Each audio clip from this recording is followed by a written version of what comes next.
Salomón comenzó bien, pero acabó mal.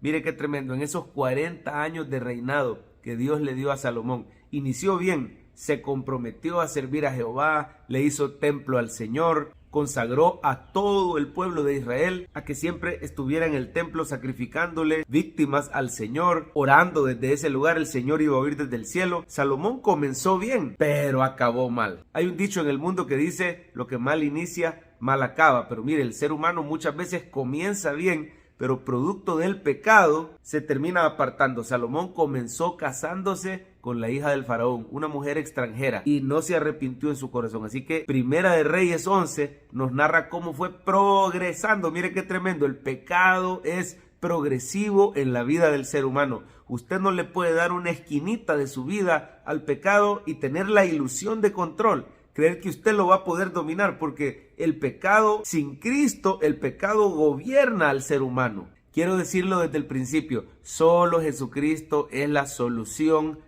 al problema del pecado. Por eso hay un versículo que dice que el pecado no se enseñoreará de nosotros, pues no estamos bajo la ley, estamos bajo la gracia, y la gracia es una persona, la gracia es nuestro Señor Jesucristo. Dice la Biblia que la gracia y la verdad vinieron por medio de Cristo. Es en Cristo que tenemos victoria contra el poder del pecado. Pero muchas veces el ser humano se confía. Salomón se confió y no confesó su pecado, no se apartó de ellos. Pronto ese pecado creció y lo dominó. Hay un momento que se narra que Salomón tuvo 700 esposas y muchas de ellas eran extranjeras. Mire por favor, 11:1 del primer libro de Reyes dice: amó a las de Moab, a las de Amón, a las de Edom, a las de Sidón y a las heteas, mujeres extranjeras que desviaron su corazón en pos de otros dioses. Mire por favor el versículo 5, es un escándalo. Dice que Salomón siguió a Astoret, diosa de los sidonios, a Milcom, ídolo de los amonitas. El 7, edificó un lugar alto a Quemos,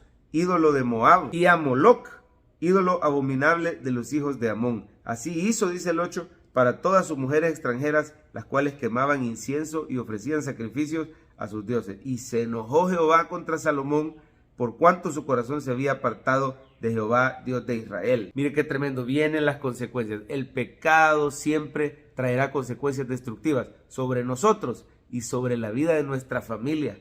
Aquí se le anuncia a Salomón que se va a romper el reino, pero que no va a ser en los días de él, va a ser en los días de su hijo. El pecado afectó a su descendencia, afectó a todo el país. El reino entero se dividió por mitad. Miren, no hay tal cosa como un pecado privado. Nuestros pecados tienen consecuencias y son colectivas y son grandes y alcanzan aún a nuestra familia, nuestra iglesia. Lo cierto es que aún los creyentes pecamos. El cristiano, el hijo de Dios, no es alguien que no peca.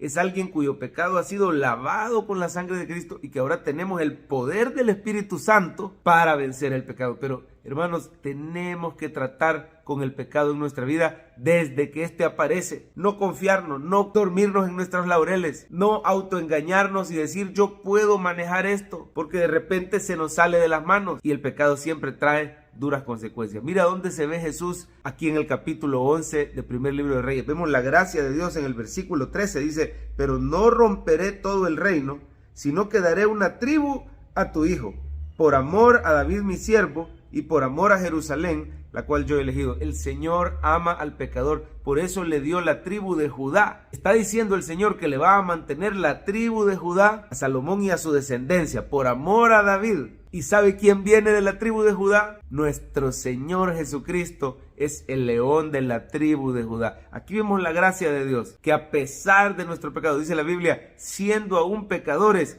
Cristo murió por nosotros. El Señor nos dejó la provisión para salvarnos de nuestros pecados. Mire, el nombre Jesús quiere decir Salvador, porque su misión era venir y salvar al pueblo de sus pecados. A pesar de tu pecado, la gracia del Señor no te abandona. Lo puedes decir conmigo: la gracia del Señor no me abandona. Y es que, hermanos, siempre va a ser más poderosa la gracia de Dios que nuestro pecado. Siempre vamos a hallar más gracia en Jesucristo que pecado en nosotros. Y esa es nuestra gran esperanza. Corramos a Cristo en nuestra lucha contra el pecado, porque sin Cristo el pecado nos dominaría y traería terribles consecuencias. Mire, aquí se empezaron a levantar enemigos de Salomón, a pesar que era un reino pacífico, pero se levantó Hadad, un edomita que había sido duramente maltratado por Joab. Se levanta este Hadad, ahí lo puede leer usted en el capítulo 11, se levanta un tal Rezón. Por último se menciona cómo se levanta Jeroboam, un compatriota, un israelita, un hombre valiente, esforzado, y el Señor le anuncia a través de un profeta que Dios va a dividir el reino y que le va a dar 10 tribus a él, pero nuevamente repite su declaración misericordiosa